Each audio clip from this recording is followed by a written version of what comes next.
சயின்ஸில் ஒரு இம்பார்ட்டண்டான பாக்ஸ் கொஸ்டின் வந்து பார்க்கலாம். ஃபஸ்ட் கொஸ்டின் பாருங்கள்.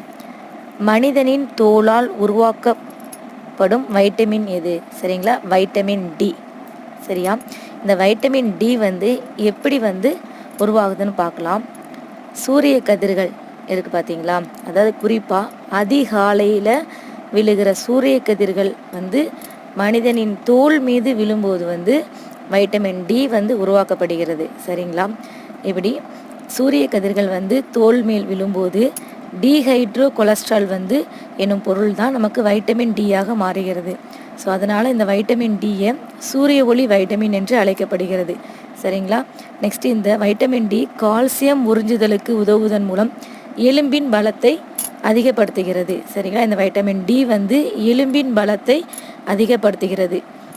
ஒரு இம்பார்ட்டன்ட் கொஸ்டின், நோட் பண்ணிக்கோங்க. தேங்க்யூ.